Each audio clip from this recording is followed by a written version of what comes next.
Gloire à Jésus. Nous voulons poursuivre notre message sur l'écriture de Ecclésiaste chapitre 1er, le verset 15.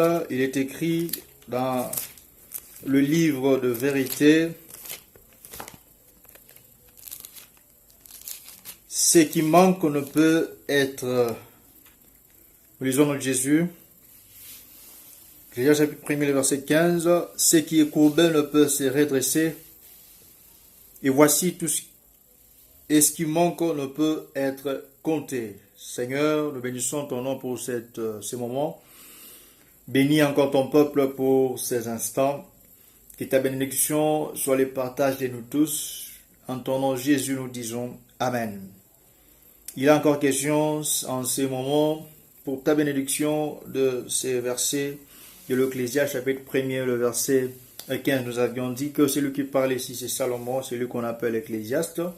Il parle pas poussé par un regard ordinaire, mais il parle comme un homme sage. Donc, un homme sage, comprenez que les paroles de sagesse apportent l'instruction et apportent l'enseignement et l'explication. Il a appliqué à regarder les choses, et la première des choses qu'il a regardé ce qui est courbé. Et il dit: ce qui est courbé ne peut se redresser, virgule, et ce qui manque ne peut être compté.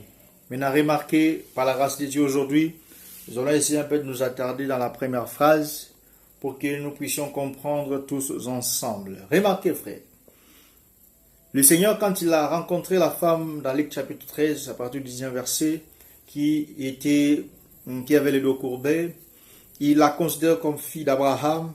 Et il a dit aux pharisiens qui voulaient contester l'action, le miracle qu'il a commis, qu'il a accompli. Il leur a dit: cette fille d'Abraham est fille d'Abraham.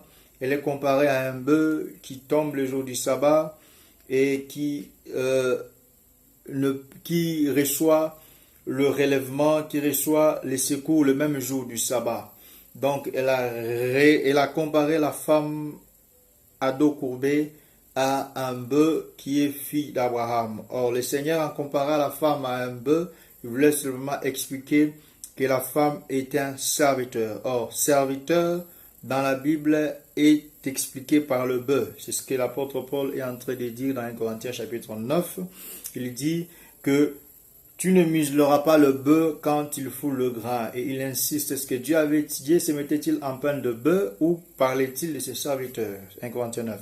Alors il dira à la fin que c'est au serviteur qu'il était dit que celui qui mange à l'autel, celui qui travaille à l'autel mange à l'autel. Donc le problème ici, c'est que quand le Seigneur prend la femme à dos courbé et la représente à un bœuf, c'est que cela veut dire que cette femme représente un serviteur ou soit une servante, lisons ça.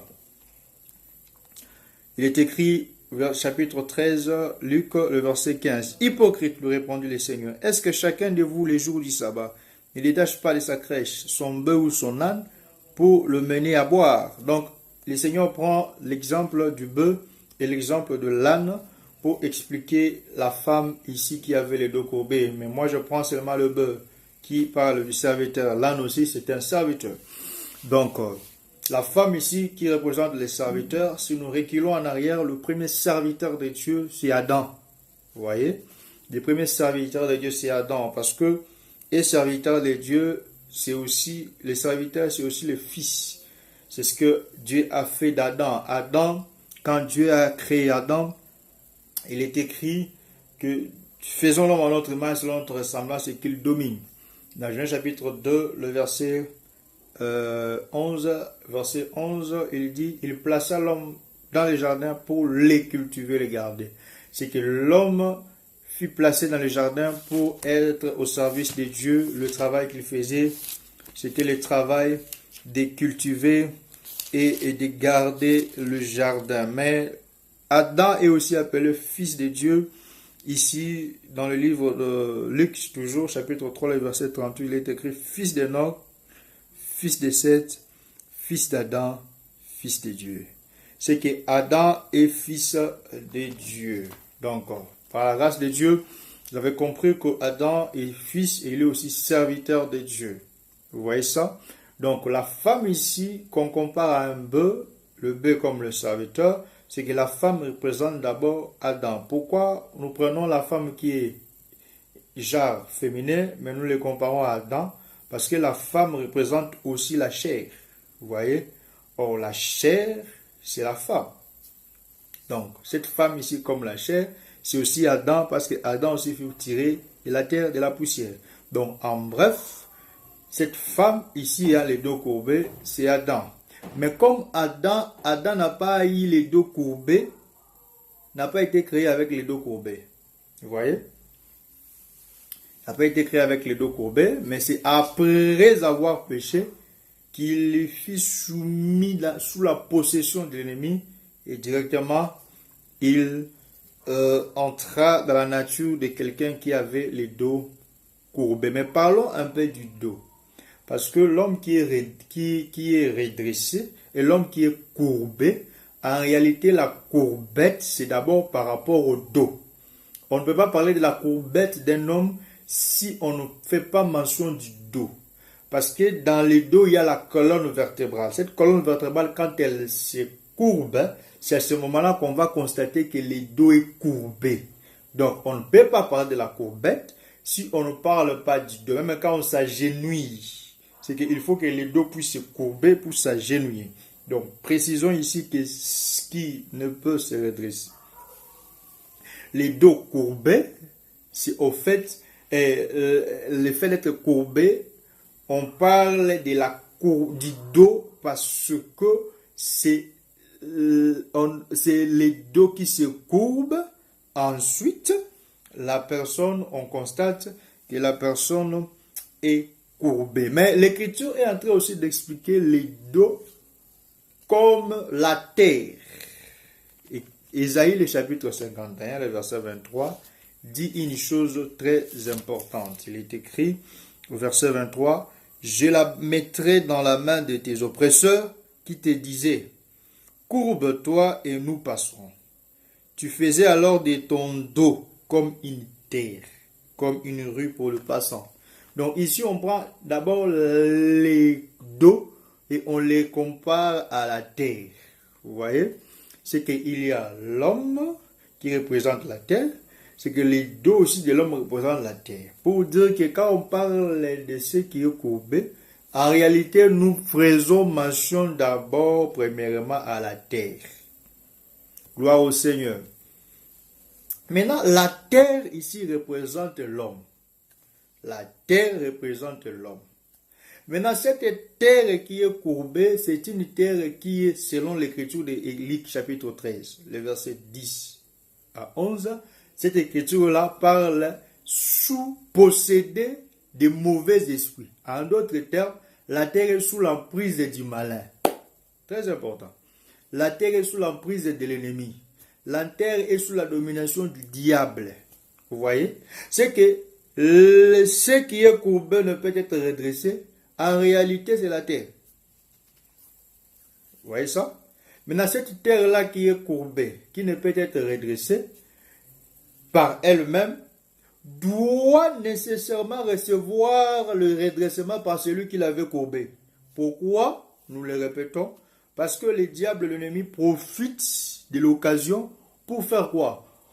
Pour courber, pour dominer sur la terre et les placer pendant longtemps dans la prison de sa domination. C'est très essentiel ce que nous sommes en train d'insister. Je prends maintenant la nature de courber ici et je le prends cette nature-là comme la nature de la terre qui est sous la domination de l'ennemi.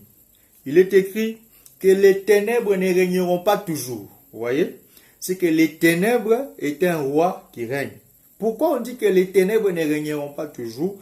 Parce qu'il y a la venue d'une lumière. C'est que quand la lumière vient, la lumière met fin au règne des ténèbres. Or, cet événement, c'est ce qui se passe au commencement. Dans Genèse chapitre 1, le verset 2, il est écrit qu'il y avait des ténèbres à la surface de l'abîme. La terre était informe et vide. Les ténèbres à la surface de l'abîme et l'Esprit de Dieu se mouvait au-dessus des eaux. Vous voyez? La terre qui est informe et vide dans les profondeurs des eaux, c'est une terre qui est courbée. En réalité, c'est une terre qui est sous la domination du malin, de l'ennemi. C'est que c'est comme toi, tu es sous la domination du péché. C'est comme toi, tu es sous la domination de la pornographie. C'est comme toi, tu es sous la domination de la masturbation. C'est comme toi, tu es sous la domination des coutumes ancestraux de ta famille. C'est comme toi, tu es sous la domination de toutes les mauvaises choses de la terre qui peuvent être comptées. Donc, tu es comme cette terre courbée, mais dans la prison des eaux, à l'intérieur des eaux au commencement. Vous voyez? Mais nous disons ici que la terre ne peut pas se retrouver là-bas seulement comme ça d'emblée. La terre se retrouve là-bas parce que quelque chose s'est manifesté. C'est que nous voulons dire simplement que c'est le péché qui fait en sorte que quelqu'un puisse se retrouver sous la domination d'un roi, du diable de Satan. Parce que Satan, je le répète, c'est un opportuniste qui profite de la situation pour imposer sa domination. Lui n'a rien à faire, lui n'attend que seulement. Lui, il est très patient. Il attend ce que toi, tu puisses pécher. C'est à ce moment-là qu'il s'introduit et prend la place et s'assoit et il fait comme c'est lui qui est à la base de ton problème. Non, ce n'est pas lui. C'est parce que tu lui as ouvert seulement la porte. Mais c'est lui qui permet toutes choses. C'est lui qui maudit. C'est lui qui fait entrer quelqu'un. C'est seulement la parole de Dieu. C'est que c'est la parole de Dieu qui fait toutes choses. La parole de Dieu peut te tuer. La parole de Dieu peut te donner la vie. C'est que la parole de Dieu est déjà là. C'est à toi maintenant d'obéir pour avoir la vie. C'est à toi, si tu veux avoir la mort, tu désobéis, c'est simple. Mais quand tu désobéis, il y a encore une brèche que le Seigneur te donne pour la repentance. C'est que quand tu te répands, le Seigneur peut aussi te ramener. De la même manière, la malédiction t'a attrapé quand tu as péché. De la même manière, la bénédiction peut aussi te rattraper quand tu te répands de tes péchés. C'est ça Dieu. C'est ça Dieu. Mais la difficulté avec l'ennemi, lui, quand il prend domination sur toi, c'est pour te dominer, pour t'amener à la mort. Mais l'Éternel ne frappe pas pour amener à la mort. Il frappe pour sauver. Il frappe pour amener à la vie. C'est pourquoi la frappe de Dieu, c'est un enseignement pour nous instruire et nous dire que nous devons nous repentir et retourner vers le droit chemin. Que Dieu donne la force à ceux qui nous entendent, à ceux qui se retrouvaient déjà dans le chemin du mensonge, dans le chemin, dans le mauvais chemin, qu'est-ce qui nous écoute et qu'ils reviennent vers le droit chemin et que le Seigneur leur accorde la force de retourner vers lui au nom de Jésus. La terre dans les profondeurs des eaux, c'est la terre, c'est ça, la terre avait la nature de dos courbé. Vous voyez? Elle avait la nature de dos courbé. Mais comme la Bible dit, ceux qui sont courbés, c'est l'Éternel qui les redresse. Il fallait que l'Esprit de l'Éternel qui est en haut puisse parler. L'Éternel devait parler. Quand il a seulement dit que la lumière soit et la lumière fit, cette lumière était une puissance pour aller récupérer la terre dans les profondeurs des eaux. Et nous avions dit au troisième jour la terre sortir des eaux. Et il déclara que les secs paraissent. Donc les secs ont paru. Les secs ont paru. Parce que l'Éternel avait le plan de ne pas laisser la terre longtemps dans la courbette. Mais de les ramener. Parce que c'est lui qui l'a plongé dans les profondeurs. Et c'est lui qui est capable de les ramener. Celui qui courbe, c'est celui qui redresse. C'est au fait ça l'importance. La plus grande importance et l'objectif de ces messages. Comprendre que personne d'autre n'a le pouvoir sur ta vie si ce n'est que l'Éternel. Personne d'autre ne peut te mettre à genoux si ce n'est que l'Éternel. Si tu retrouves que tu es à genoux, rentre à l'Éternel. Ce n'est pas un homme. Ce n'est ni le diable, c'est l'Éternel. Vous voyez? Donc la terre qui est dans les profondeurs des eaux, c'est la terre qui est courbée. Maintenant, c'est lui qui l'avait courbée dans les profondeurs des eaux, c'est l'Éternel Dieu lui-même. Prenons l'exemple. Nous sommes dans le livre des psaumes, le chapitre 104. Psaume, le chapitre 104. Il est écrit. Nous prenons le verset Que Dieu bénisse ton entendement. Il est écrit ceci. Le verset 4. Nous commençons au verset 4.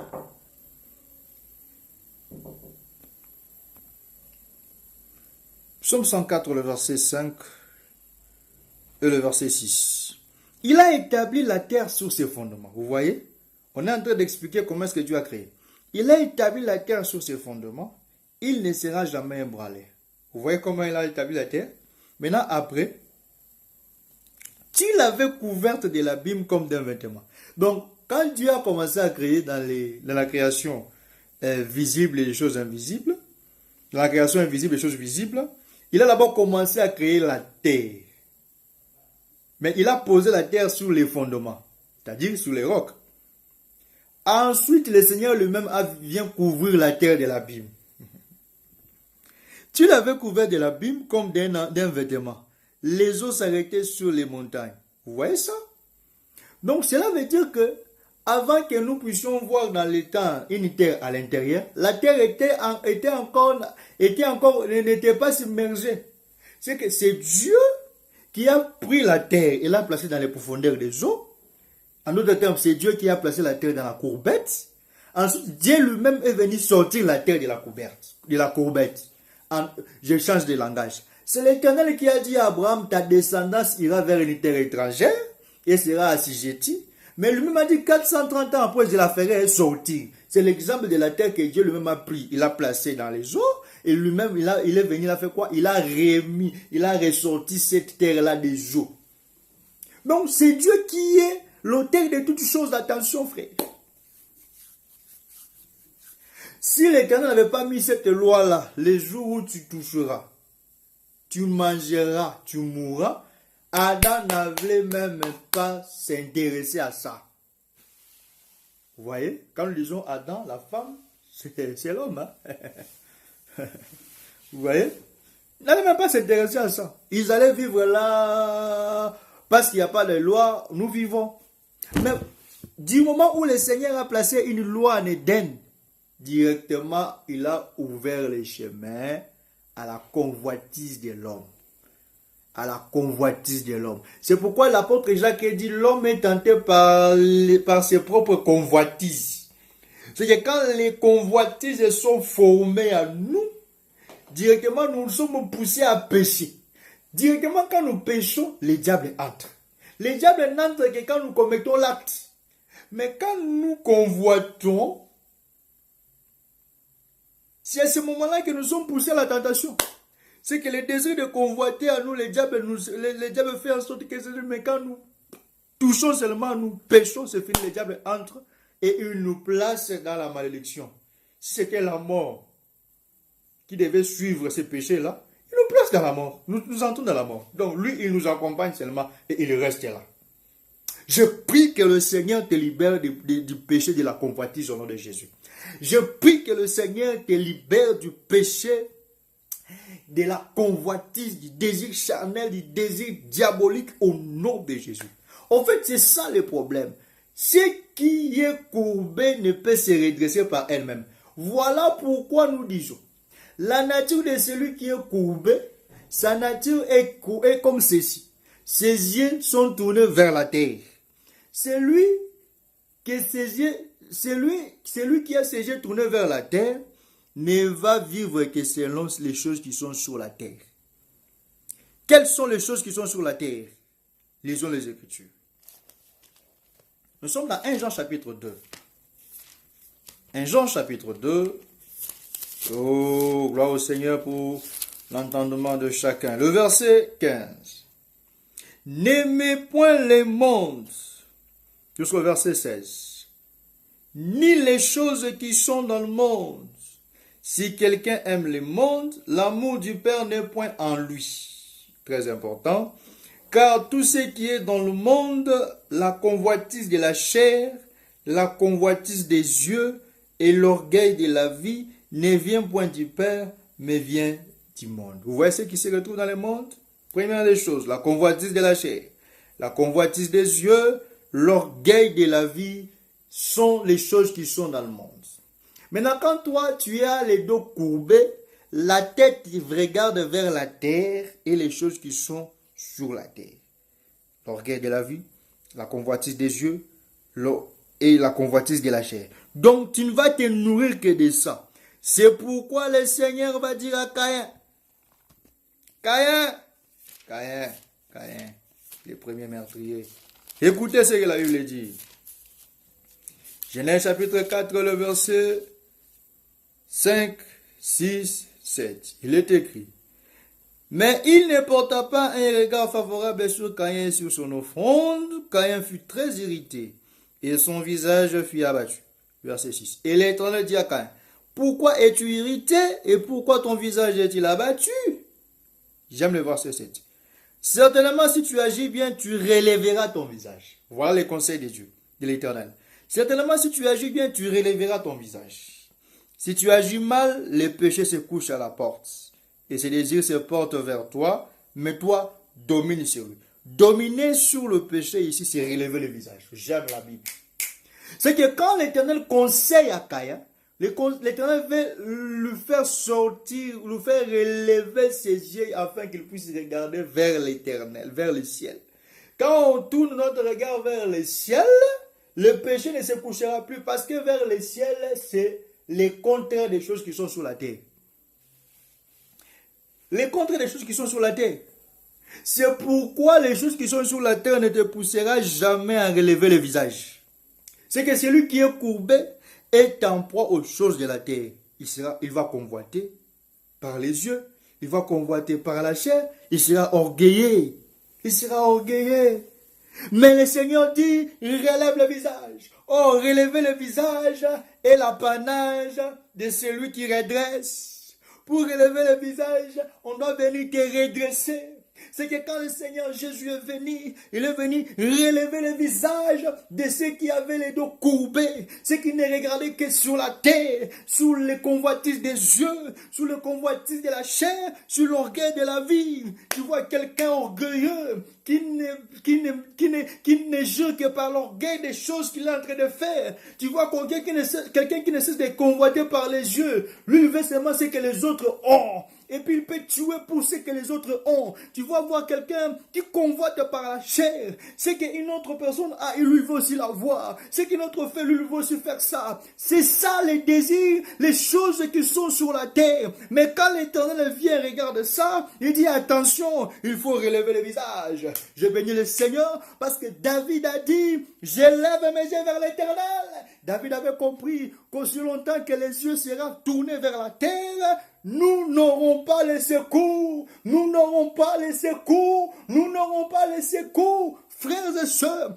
même si tu te retrouves dans une situation pécheresse, dans une situation terrible, Père, je te le dis, frères et sœurs, relève les yeux vers l'Éternel. Relève les yeux vers l'Éternel. Là, le secours viendra. Or, comment relever l'Éternel? C'est en te repentant quand tu sais que tu es dans le péché. C'est en demandant pardon quand tu sais que tu as offensé ton frère. C'est en t'excusant à toi-même, quand tu sais qu'en toi tu es culpabilisé, c'est en ouvrant ton cœur aux hommes de Dieu, quand tu sais en toi que la culpabilité est grande, c'est alors que tu pourras relever les yeux. La Bible dit, les enfants d'Israël ont crié à l'Éternel. Frère, ils n'ont pas crié les yeux vers la terre, mais ils ont crié les yeux vers l'Éternel. Et le Seigneur est descendu, il a dit, je suis descendu pour libérer mon peuple. Bien-aimé, la solution pour être libéré de la courbette, du dos courbé, c'est de tourner le regard vers l'Éternel. C'est de prier